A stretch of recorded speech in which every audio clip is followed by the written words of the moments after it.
It is good to see you all again this evening. As you guys know and probably have seen, a topic that was on my mind today as we were gathering this evening is the digital media and the struggle of the soul.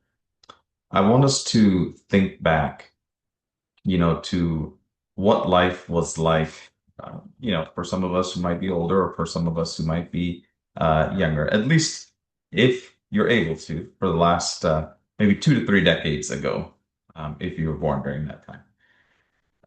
And as you think about it, I was thinking back to how digital media then and now has completely been different, right? We come to a point where in our life, I remember when I was in middle school or even kind of early stages of elementary school, they still kind of had the typewriter that was still being used. And I remember in each classroom, there was pretty much one Mac computer that was being utilized. At home, most of our households, again, about 30 years ago or so, or maybe even sooner, I probably had one TV, maybe another smaller screen, and it was the big boxes, right, that were present within our homes. So when we think about technology and the way that it's advanced, one of the things that we look at is the growth of digital media. And what that means is we went from not only advances in technology altogether, whether it be, the way TVs used to be so big to now how thin they can be, right? To where computers, you had the huge monitor and the desktop, now you have all-in-ones, right?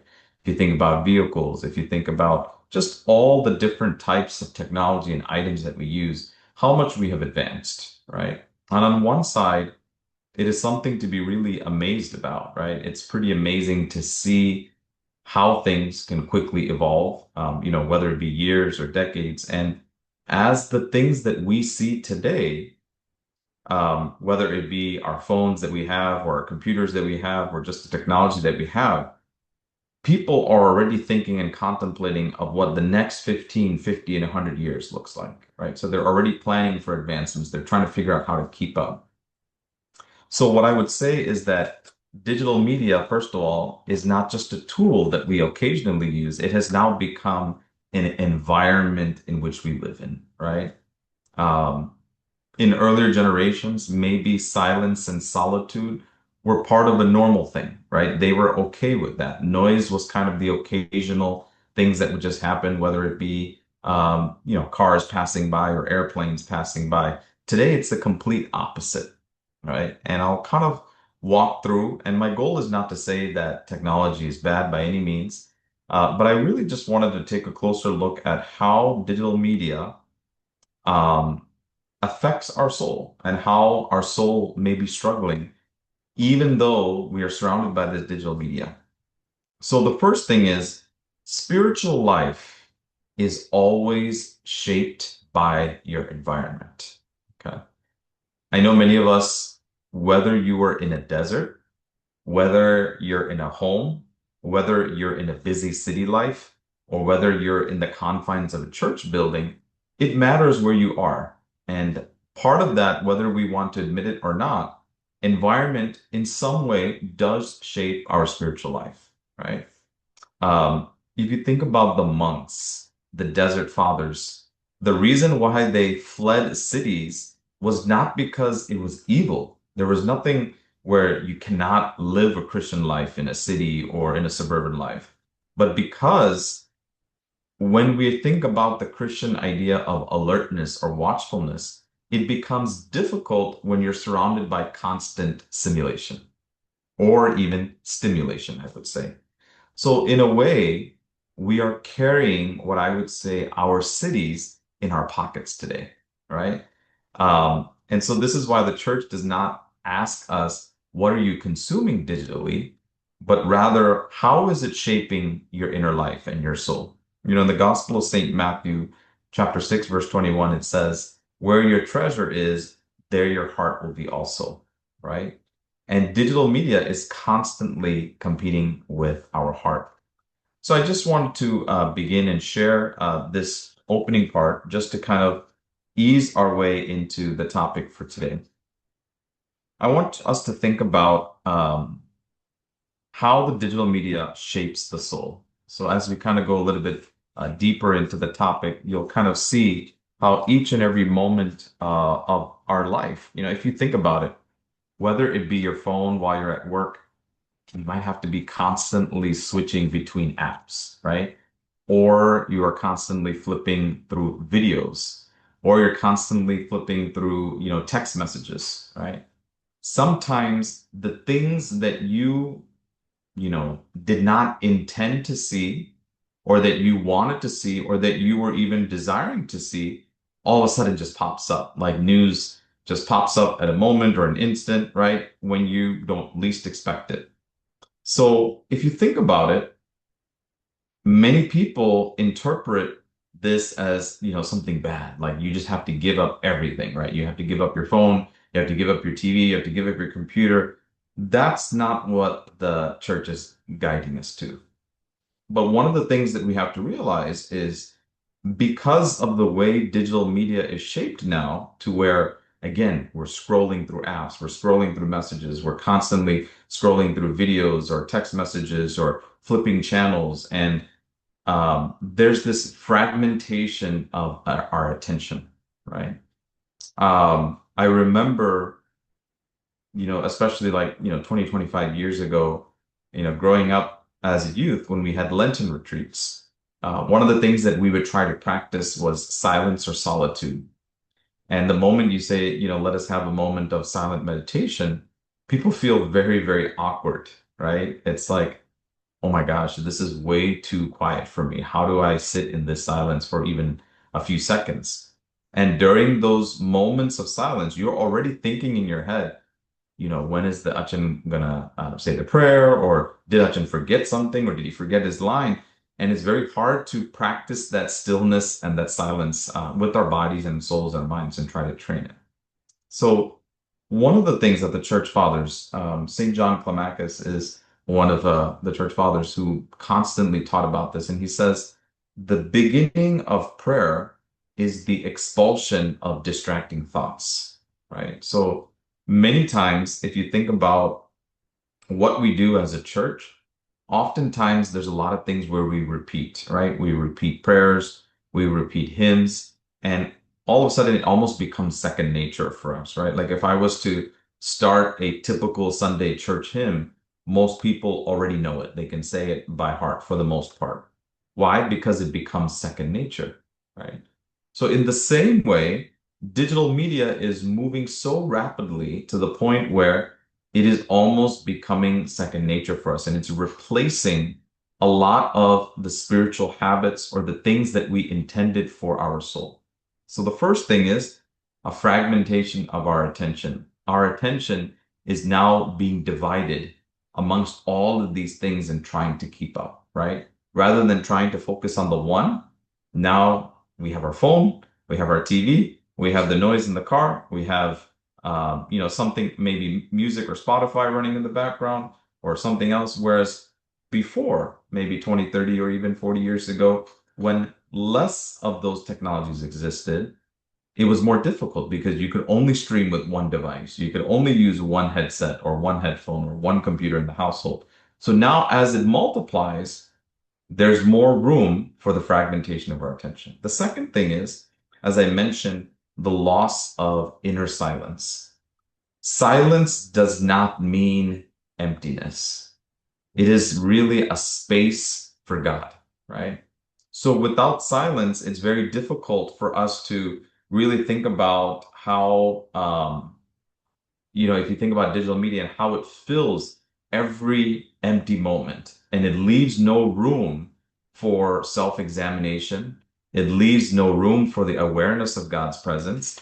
And it really leaves no room for us to be able to even repent or even think through what it is that we're doing wrong, right? So the first thing is fragmentation of attention. The second thing is the loss of this inner silence. The third thing, which I think is just as important, is the distortion of our emotional feelings and our spiritual thoughts, right? Or even our spiritual life.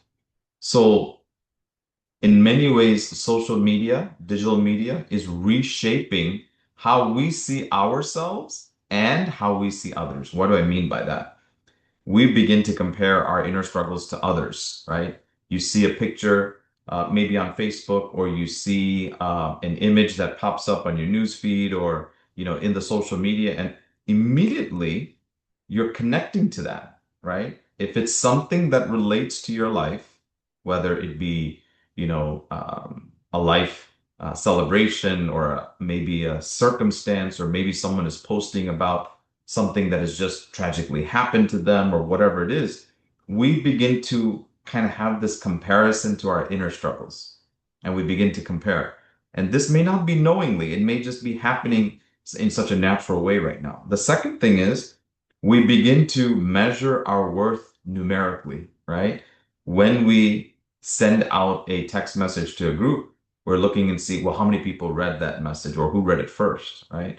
Or when we post an image on social media, whether it be Facebook or Instagram or Twitter or whatever it may be, we're looking to see, what's the response that people are giving to this image or to this post. And then the other thing is we're losing patience with real human presence, and we're not making room for that, right? So one of the things that we see is digital media and all the technological advancements, again, are reshaping in such a way where we're losing our relationships, right? Because social media and digital media has kind of replaced this idea of in-person communication or even just gestures or emotions, right? Because we are trying to read through the lines and trying to figure out what is this person really trying to say.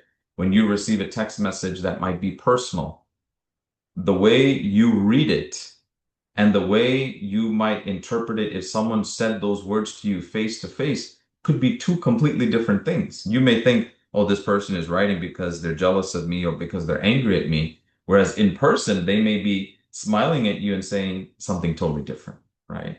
So we see this emotional and spiritual, what I would say, distortion, right? And so you have to begin to think, do you notice changes? And I'm asking everybody here, do you notice changes in your attention span compared to a few years ago, right? What is your attention span and your tolerance compared to what it was maybe 10, 15, or 20 years ago? Were you more willing to sit maybe in a lecture in class or maybe even in a sermon that an Achin is preaching in the church or a Lenten retreat? What is your attention span like? And do you see a decrease or do you see an increase or is it about the same? And the other thing I would say is how does comparison online affect gratitude or contentment, right? Think about what you may post or what you may not post or what you may see others post and the way you interact with it. Is it bringing some sense of gratitude for you? Or is it bringing contentment, joy? Or is it bringing other feelings?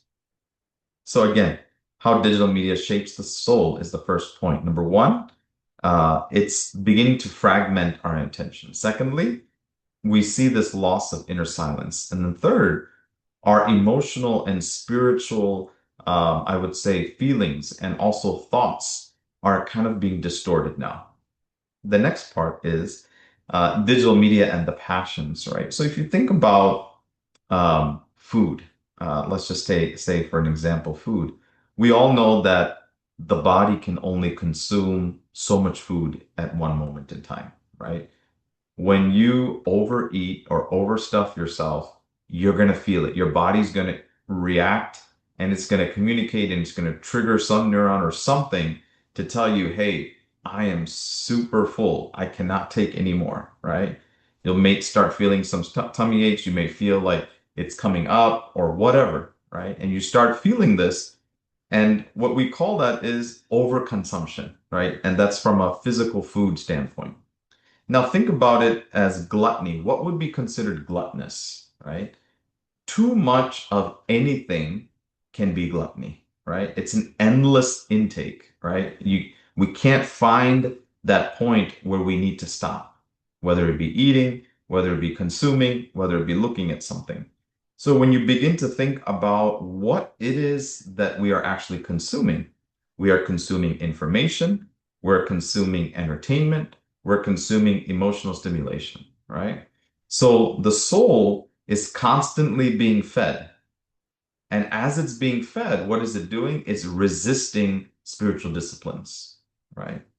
So think about possibly the overconsumption or the gluttony feel of digital media. The second thing is, again, as I mentioned as an expansion, vainglory and the performance of the self. So if you think about digital life and online life and what it looks like, there are possibilities for it to become a stage or a platform for some people, right?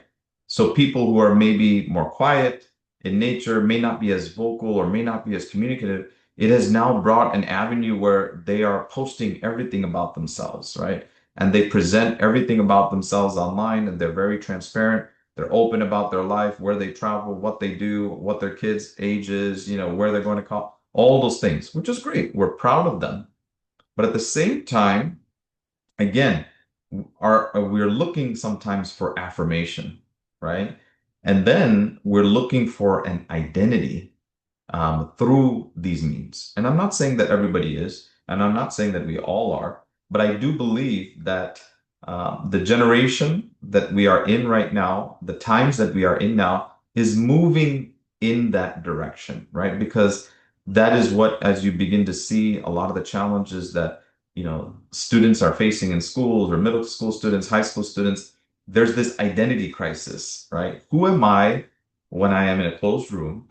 Who am I when I go into the school or the workplace? And then who am I on the digital media platform, right? In a sense, it should be the same across all three platforms. But what we are seeing nowadays is sometimes the person that is presented online is completely different from the person that is in the classroom, and that person is different from the person that is behind that closed door, right? So this becomes an identity crisis because we don't even know who we are and what our establishment is and where we're going. And now we're allowing all of these different sources and medias to kind of take us and consume us in a way. The next thing is what I would say is sometimes what we're seeing is harshness, or I would say anger, or just loss of clarity or vision through digital media. And what do I mean by that? Sometimes when online interactions, they're removing the face of the other person, right? If I wanted to, I could turn off my video at this moment and I could be speaking. And all of you, some of you have pictures on your profile, some of you don't. I have no idea maybe what you look like or where you are and what it is. That's perfectly fine, right? But at the same time, as you're listening to this message, through this online platform of Zoom, think about all the distractions that are with you at this moment, right? The TV could be on, dishes could be still being washed. Maybe your children are making noise or having conversation. So we're trying in the midst of all of this to find some food for the soul, but yet we're still living in distraction. We're interacting with the world. And what happens is because this is becoming a reality, we're losing clarity, and sometimes harsh speech is a lot easier. It's a lot easier to quickly type and text into this chat, oh, I don't understand this or whatever, rather than being able to say it. Or maybe even judging what someone writes, right? And this is part of the reason why sometimes people feel uncomfortable speaking in an online platform or writing anything because they're fearful of what others will think. 100% understandable. But again, the fathers warn that this type of harsh speech or judging quicker or even not having that mercy, as you begin to look into digital media and some of the ways it's influencing society, we begin to see that there's this change that is happening. So I want you to think through um, why do you think that people would speak more harshly online than in person? Just think for a moment. Why is it easier for someone to be able to speak online, whether it be, through a communication like this, or whether it be through a written chat or through a message or through a group chat? Why do you think that's a little bit easier than in person, right? At the same time, what passions are you seeing that are being most encouraged by digital media? So if you think about, for example, maybe you might have a struggle with uh, something in terms of an addiction, right? Or you might have a struggle with pride, or you might have a struggle with anger. You might have a struggle with, gluttony, as I mentioned, some of these um, passions or struggles that we have each and every day.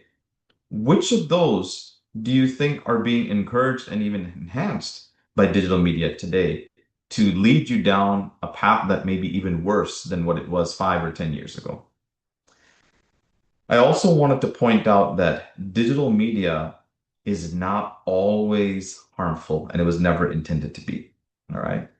Digital media can definitely serve the church and it can definitely be used as a tool to enhance our spiritual life. So I want you to think through just the education and evangelism, even just this opportunity to come together as people from all across the diocese, or even during COVID, when we were isolated within our homes, it became a point of us being able to connect with the world when we were confined to, the rooms of our home, right? It also has now become an avenue for access to scripture, to teachings, right? Before the Bible, obviously the physical book, right? It was something that people were highlighting and opening. Nowadays, most children and people don't even know how to open the Bible because they wouldn't be able to reference it. It's all available online or on their phone. So it's a lot easier to pull it up, even if you didn't know where it was in the book of the Bible, to just say, Judges and chapter 11, and within three clicks, you can get to the passage, right?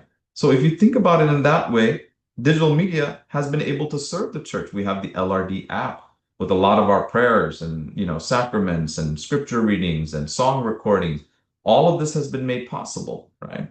So the way that I would always say is that usefulness does not equal harmlessness, right? If you think about wisdom, and when you think about digital media, there's a few questions that we have to think through. Number one, how does this lead me toward God, or is it leading me away?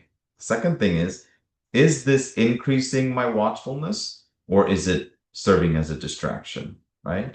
And is this cultivating some form of love, or am I being self-absorbed in myself, right?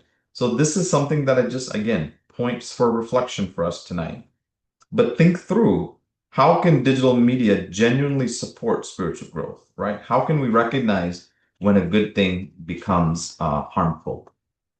So as I think through this, one of the things that I wanted to encourage everybody, who is here this evening, is thinking through your spiritual life and through your journey.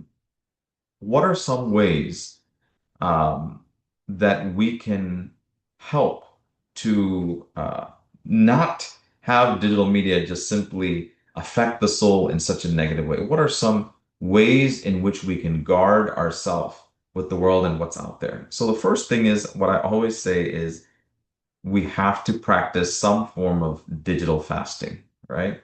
Think about a specific time in a day to disconnect from the digital world. I recently had a young couple that just mentioned to me, uh, they have a daughter, and obviously, with the daughter being in the home, the parents have been constantly on the phone. And so, being a younger daughter, I think she was like maybe 6, 7, or 8 years old. She basically said, "Mom and Dad, you guys are always on your phone, and what am I supposed to do during that time?" Right? And it struck the parents, and the parents were, explaining to me and saying, we have decided as a household that 30 minutes we will have a digital fasting per day, right? Meaning it doesn't matter if anyone calls, right? If it's an emergency, 30 minutes, we can still figure it out, right? We're not going to answer any calls. We're not going to look up anything. We're not going to take any meetings. 30 minutes of undivided time where both the mom and the dad will basically be fasting from digital world and spend time with their daughter, right? And I know all of us can learn from this example, but this is a real life example that someone just communicated to me, and it struck me because I was thinking, what are the ways in which we can fast from those screens or fast from the digital world in such a way for the purpose of what? Not to just say, oh, we gave it up, but to enhance that real life personal relationship with a child, right?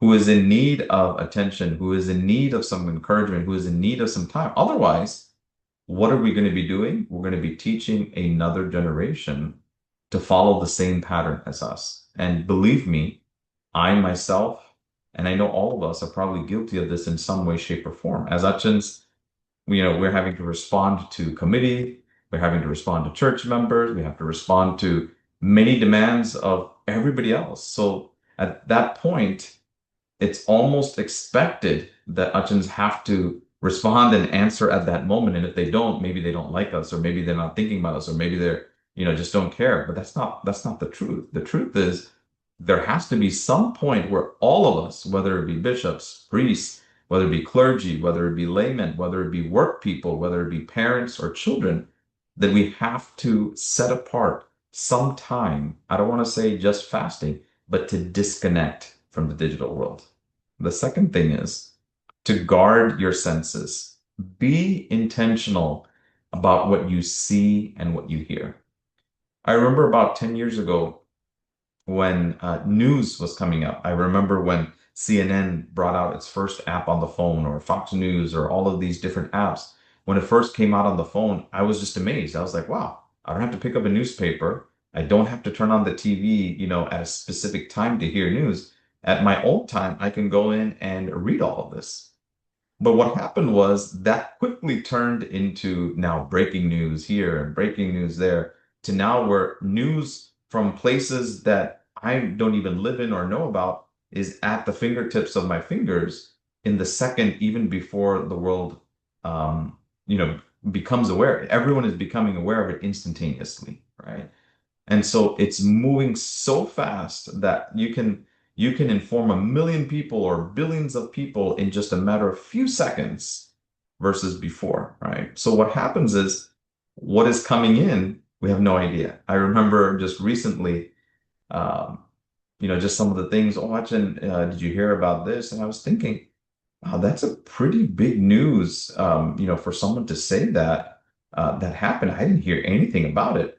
I come to find out that the person apologized to me the next day and said, "Oh, I'm so sorry. That was actually AI, and it was just false news." Right? So that was a pretty big news that someone was sharing and spreading. Watching, you didn't hear, and I was thinking, man, I didn't hear about this, and I looked even online, and I couldn't find anything, and came to find out it was completely made up. Right? A story that was completely made up on social media about something that happened that was completely not even true, right? So how do we even believe what is out there? How do we even trust or know what is true? So from a spiritual perspective, the goal of what I'm trying to say is before we consume something from the digital world, is it going to disturb our inner peace?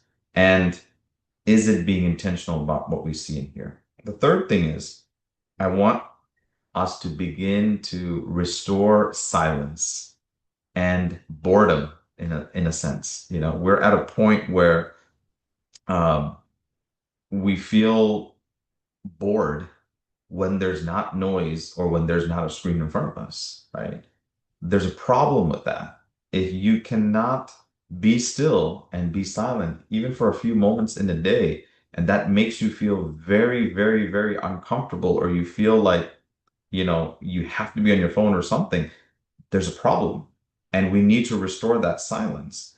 And we don't have to do it for a 24-hour period, but maybe we need to start in increments where today it's going to be 30 seconds, tomorrow it's going to be a minute, maybe the next day, a minute and a half or 2 minutes, or maybe from 1 minute to 5 minutes to 10, whatever works at your pace. But the goal is to make progress towards it.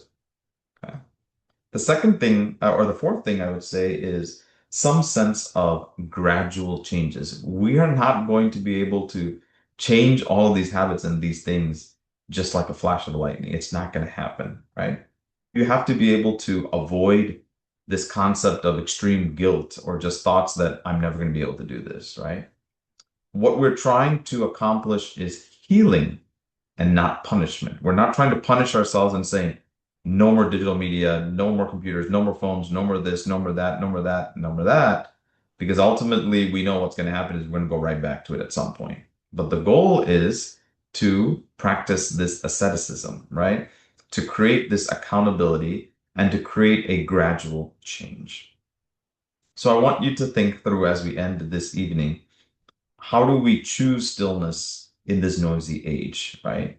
And one of the things that we're all struggling with is forgetting God in the midst of this. So if you think about how digital media is shaping our spiritual life, again, we are going into a period where people feel, well, I don't really need to go to church because I can get fully satisfied with, maybe an online church service or an online prayer or something like that, right? We also are struggling with the concept of, Lenten retreats or conferences or Bible studies that used to be held in person. Well, now let's just do it virtually. That's perfectly fine.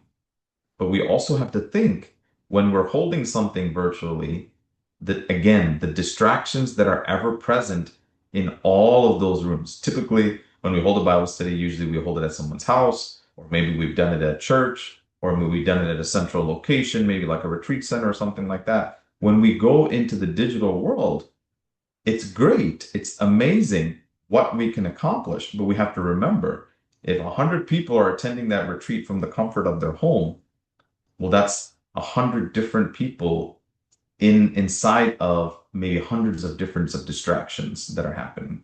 So now the opportunity for the speaker or even for the person who is trying to hear or try to listen is going to be very challenging, right? It's going to be very challenging. And so what we are doing is we're giving all of this information, we're trying to feed it, but it's being distorted with everything else that is happening around.